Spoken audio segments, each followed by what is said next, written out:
Hello, everybody. Yes, welcome back to our Cuppa Chat series. And I've got another guest for us today, another professional from the world of theatre and entertainment. It's the one and only George. Hello, George. Hello.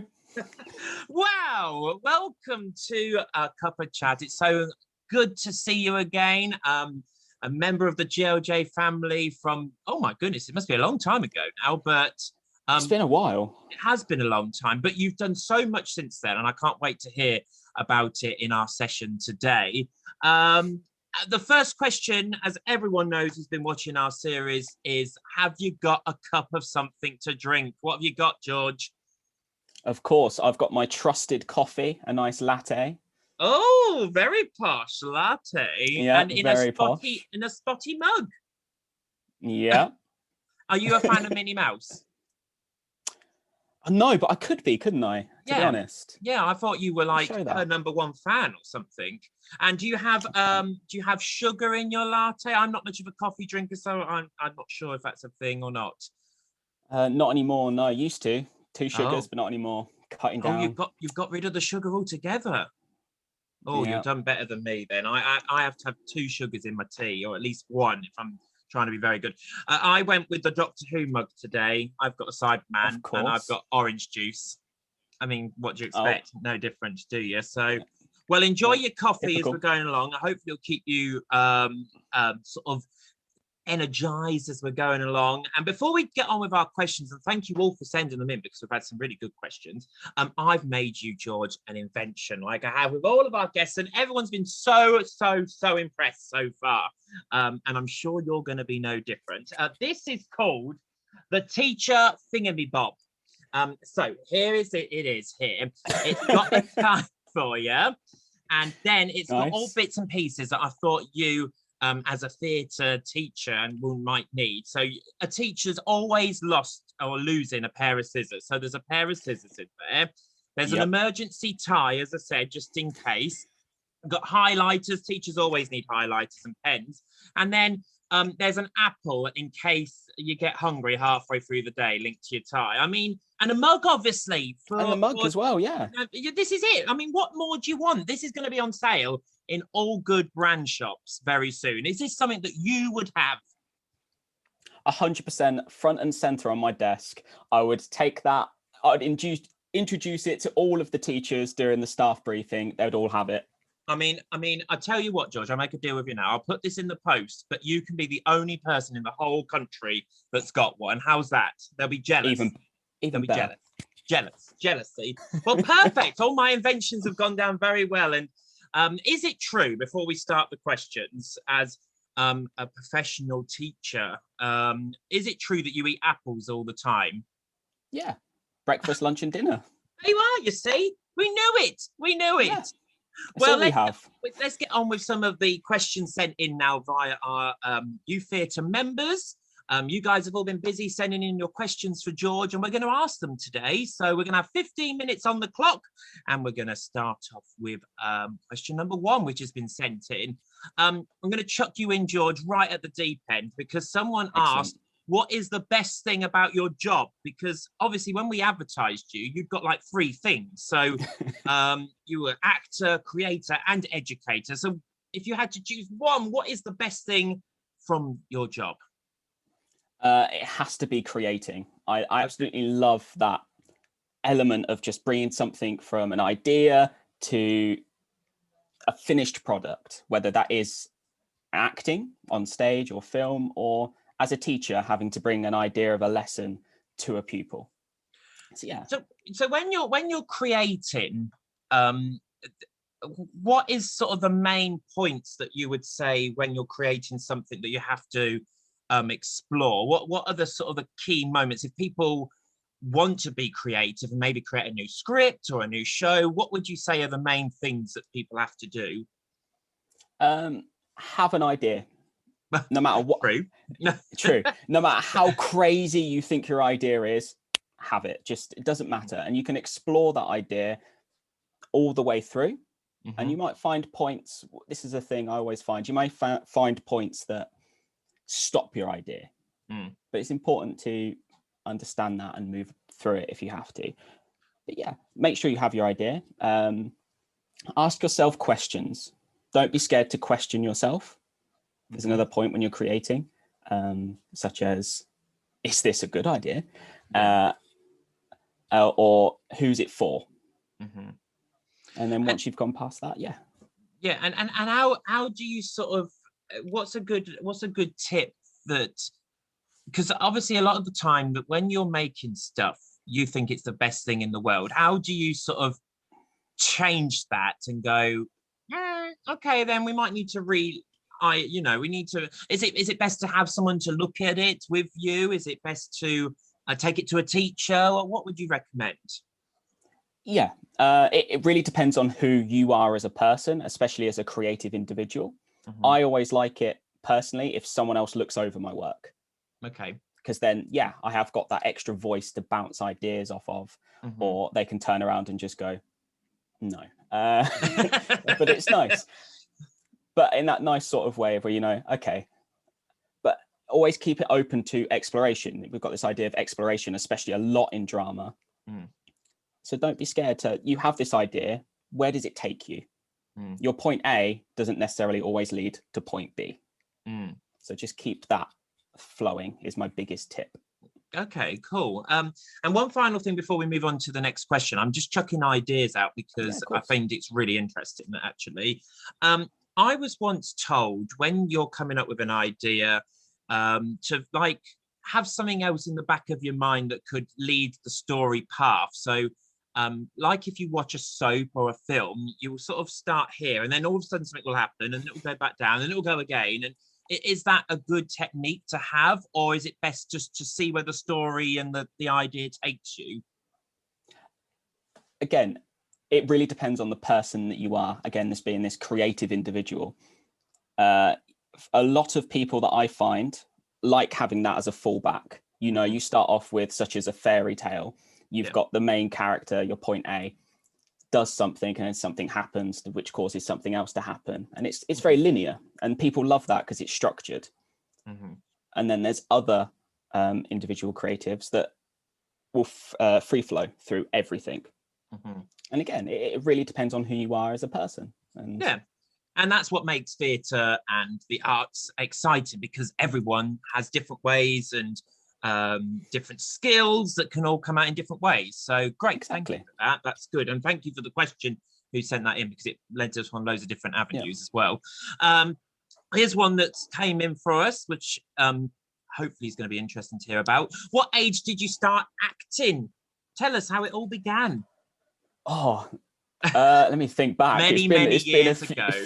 Once upon a time. I think I was about 5. Oh, wow. Cool. 4 or 5. Definitely when I was in school. So about 4 or 5. I remember I played a character called Titch.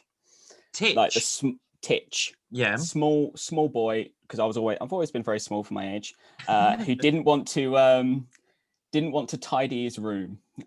Oh, I mean, was that just normal everyday life? Are you sure it was a play? It wasn't just... It might just be... Actually, hang on. I'm getting... But yeah, I remember, And that was in school? Yeah, it was in school. Yeah. So yeah, that's when I started, about 5, I think. Because it is interesting, because who we've been with so far with the CUPPA Chat, a lot of the people have said that they actually started quite late on in their lives, around 18, 17, 16-year-old. I mean, I started young as well. So how did that feel then? And how does it feel like now that you've kind of always wanted to do something like that since you were younger, and you're now actually doing it? Has it been worth the while all these years? Yes, 100%. Sometimes you think, especially again, going back to creating work, and you do hit those roadblocks. You do go, am I doing the right thing? And then something will suddenly happen, an idea will spark, and you'll go, yeah, 100%. It's definitely the right path. Yeah. And did you then go into, I know the answer, but I'm gonna lead you down the path. And did you go into a youth theatre, or did you go to theatre classes? What did you do after you started performing? Yes, so I went to a number of different youth theatres throughout my life. I started at one called Starfruit, Mhm. which you might remember from like regional youth theatre festivals and things like that. Then I went to Castle Youth Theatre, or I think that was more adult based.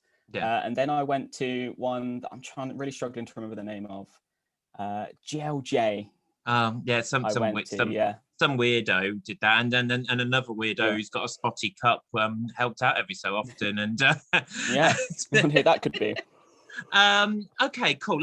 Thank you for that question. Let's go on to another one. Someone asked, how did you become a teacher?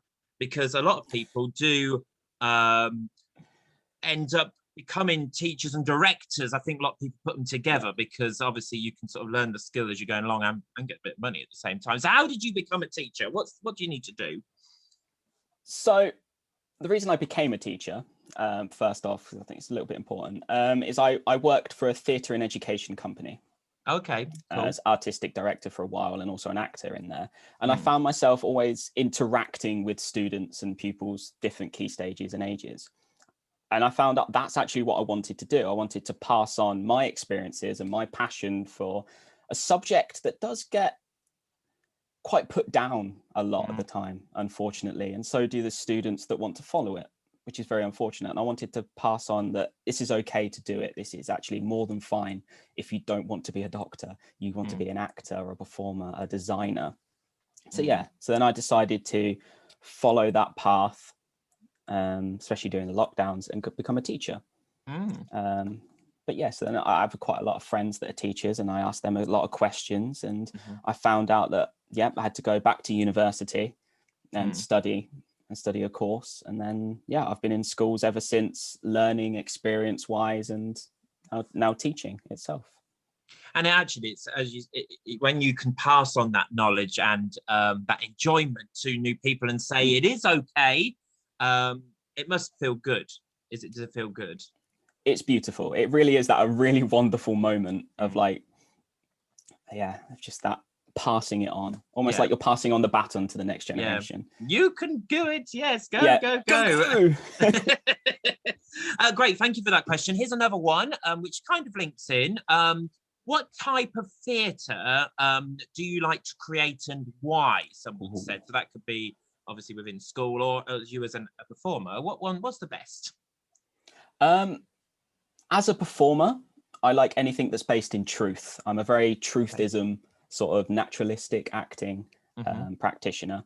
So I love anything that I can get really gritty into and perform that way. As a teacher, the performances that I like is anything that the students feel passionate about. I'm a very big advocate, especially in where I teach now, that the students should have a big emphasis on what they want to know and what they want to see performed. So anything like that, and that does throw up some weird and wonderful topics. Is there any sort of stories that come to mind that if I could give you the budget of all budgets that you'd be like, yes, I want to do that now? Is there any stories or real life events, because you say it about the truth and so on? Is there anything you'd like to make? So at the moment, I'm working with a few people outside of education to create a sort of abstract truthism piece on the persecution of witches back in the day and the persecution of mental health nowadays, and drawing the parallels between those. So I would quite like to bring that to a wider audience. Cool. That's interesting. And actually, a lot of the guests that we've had on have been from panto backgrounds or like well-known. We've had lovely Victoria from the Mousetrap, for example. Nice. And it's nice to hear someone like yourself going, actually, let's look at real stories and let's tell those stories again, because we can learn a lot, can't we, from things in the past as well? 100%, yeah. Wonderful. Thank you for that question. Here's another one which I thought was quite good, so I'm going to chuck it at you. Can you give us any tips on how you manage your time between acting, creating things, and education? And I can't wait to hear the answer because I need some help with this one. It is. The biggest one is get yourself a ginormous planner. Oh, look at that. Yeah, get yourself a planner. But no, it's a struggle, and I'm sure anyone in this world struggles with time, especially work-life balance. And having multiple avenues of career doesn't help that fact. But yeah, it's just, I find whatever needs the most attention, I just have to give over to it. But it's also having that sort of plan, as you say, what you want to do. Okay. With that in mind, then, how do you sort of do when you're in the school? Obviously, that is like those hours is for the education side, and then do you come home, have dinner, and then go, I'm going to work 3 hours now on, or is it a little bit more, oh, I've got an hour now and I can do something, and you've got just a never-ending list as such? Yeah, it's more the never-ending list, especially at the moment, because education is quite hectic, especially with schools going back today. So that eats up a lot of my time. But again, it's also that point of having, the way I work creatively, I can just bounce off of ideas. So yeah, sometimes inspiration just takes me. Other nights I just go, you know what? Just going to sit back with my cup of coffee. and watch the telly and just watch the TV. Go on YouTube. Why not? Go on YouTube. Yeah. Why not? It's nice just to relax sometimes. Well, George, I've got to unfortunately welcome someone else now to the CUPPA Chat, because they make out that they want to be involved every single time, and I don't really want them here, if I'm completely... Oh, she's here. Don't say I told you that, okay? Oh, hello, Laura, love. Here's your one question that everyone wants to hear. Hello. Well, get on with it then. I am going to ask, what is the biggest turning point in your acting kind of career? What was the point that you went, oh, actually, I'm quite good at this, or I'm quite passionate about it? Is there one or two bits that you kind of go, yeah, that stands out for me? Yes. So my big turning point where I really wanted to follow on and do it professionally was at the end of my A-levels. We did a big performance, and I looked out in the audience and I saw my teacher crying at my end monologue. You know, that's quite, it's a moment that sticks out at me, and I went, oh, I'm pretty good. I mean, that's quite good if you can make your teacher cry. The question is, George, have you cried yet at someone's work? Not yet. Okay, that's someone's holding it back. If any of you students work with George, you need to make him cry. That's your task. What else? What else was a turning point as such? The day I got an agent as well. That was that professionally. That was the biggest sort of, I'm here now, and going on forward. They actually, going back to the previous question of time management, they help a lot with that. I don't have to worry about hunting down jobs. They do that. So yeah. Oh, well, Laura, that was a pretty good question. No, sometimes she does. I mean, I'll only let her do one still, because she gets a bit big-headed, you see. Right, let's move on to a couple more questions, but a few more minutes worth of questions with George. So let's try and cram a few more in. Someone asked, what do you enjoy most, acting or education? There you go. Oh, that's a tough one. Yeah. I've got to say I prefer education at the moment. Okay. Because I love the struggle of, going back to what we said before, bringing that passion and acting to another generation, passing on that baton. Yeah. But a couple of weeks ago, maybe in a couple of weeks' time, it might go back to acting again. It depends where the mood shift is. But at the moment, definitely education. Yeah, it all depends. And it depends on the projects, doesn't it, and things. And exactly, yeah. I mean, you can say that about any job, I'm sure. If you worked in Tesco's and you're on the till, you might like that the most, but then you might not like it when you're having to stack the shelves or whatever. So yeah, it all depends. Exactly. Great. Someone asked, what advice do you have if you want to become an actor? What would you sort of say is the best way of doing it professionally?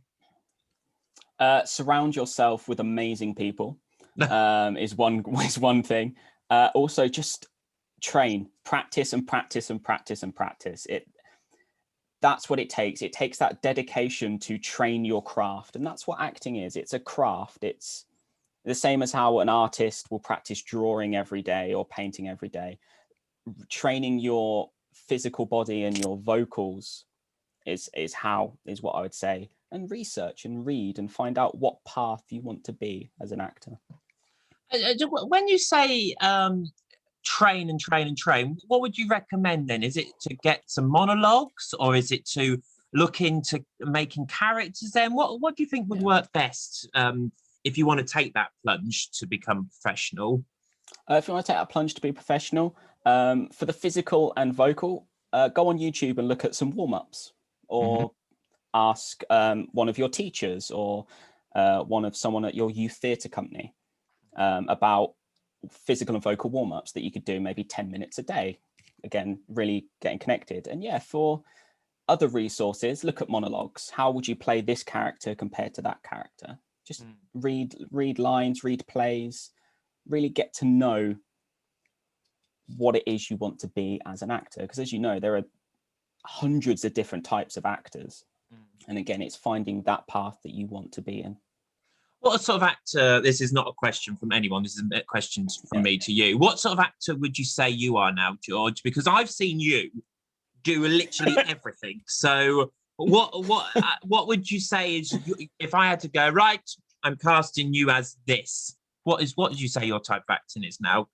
I'm a very naturalistic actor. So looking at things like, if you watch from like TV to theatre, just that sort of naturalism and realism of performances. Yeah, great. And as I said, if you ever get a chance to see George in anything, he's brilliant at whatever he does, because as I say, we've seen him do everything. So keep an eye on him if you want to. Time for one final question. How long does it take for you to learn a script? And what tips do you give your students to learn lines? This one comes up quite a lot, and it's again a very wide question because everyone does it differently. But what tips can you give us today about learning lines? So I'm quite good with lines. I normally get a script down in a week if I have to. Nowadays, maybe not so when I was at other theatre companies, but I very much read and repeat. So I look at the script, the line I've got, and go, read it once, read it twice, read it 3 times, then cover it up, read it a 4th, and say out loud a 4th time. But there's multiple different ways. Record yourself saying the lines. Some people do that and listen back to it when they're asleep to kind of absorb the lines. Yeah, my biggest one is just read and repeat. Yeah. It is sometimes that simple that if you do keep reading it, it just stick in your head at the end of it.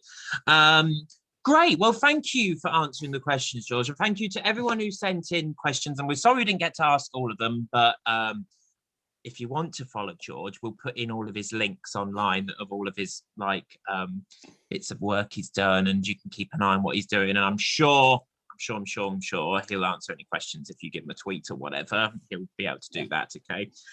Great, George. Well, as I say, we've nearly got to the end of our session now, but it is now competition time for the 30-second drink challenge. Now, I have to tell you that the last episode we had an absolutely wonderful person take part. Was Joe, who was Aladdin at the Castle Theatre a couple of years ago, and he got 19 in the last episode, which isn't a bad score. However, the leading score, George, this is where you've got to aim for, is with our lovely Fee, who's our panto actor, and she got 27 points. He's speechless.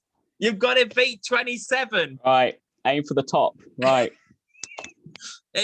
You could obviously still be in second and third, which is not so bad. So Joe's actually in third place at the minute. So if you get 19, you're going to be in the third place. And if you do get first place, however, you will win 20,000 GLJ points. Amazing. Like, what could I spend those on? You can't spend them on anything, George. It's just, you've got the pride of 20,000 GLJ points. I'll add them to my other GLJ points. Yeah, you've got loads already. You could go back into your class and go, class, I have got 20,000 GLJ points. And they will all look at you in shock and be like, I want to be like him when I grow up. Yeah, I'm going to write it on my whiteboard tomorrow morning if I get them. Right, so enough talking. Let's see how you can do, okay? So it can be any drink in the world. I'm going to give you 30 seconds and I'm going to write down how many you say, okay? So you're going to give you 30 seconds in 3, 2, 1, go. So we've got coffee, we've got tea, we've got espresso, cafe latte, orange juice, apple juice, pineapple juice, lemonade, Pepsi, Coke, cranberry juice, grape juice, strawberry juice, lemonade, not lemonade juice, grapefruit juice, coconut water, just water, normal, sparkling water. We've got milk, different kinds of milk. We've got almond milk, soy milk, oat milk, like that yogurt drinks like Frubes, coconut milk. Stop the clock! Oh, I can't believe this. That you've actually done really well. I have to admit, you've done pretty well. How many think you got, George? I've never done this before, but how many do you think you got? Oh, at least 2. At least 2. I think you've done much better than that. You got 25. Oh, so close. Yeah, so close. far. 2 off. It actually puts you into 3rd place behind Fee, who's in 1st. Our panto actor, of course, from a couple of episodes before, and behind Victoria from the West End's Mousetrap. So, George, you've not done bad. Nice. That's not bad at all. So you're officially on our list. You could get the bronze prize, which is a round of applause from GLJ. And if you get it, I'll make sure all your students know, obviously. Yeah, I'll take a sound clip of it and play it every lesson. Take a sound clip. I'm just writing your name down on the official list so we know how many you've got. And all that's left for us to say now is thank you so much for speaking to us today and answering our questions, because I think it's been really helpful. And hopefully for you guys out there. So thank you, George, so much. Thank you for having me. It's been brilliant. That's all right. That's all right. And we'll see you again next time when we have another Cuppa Chat with another professional in the world of theatre. Goodbye, everybody. Bye-bye now.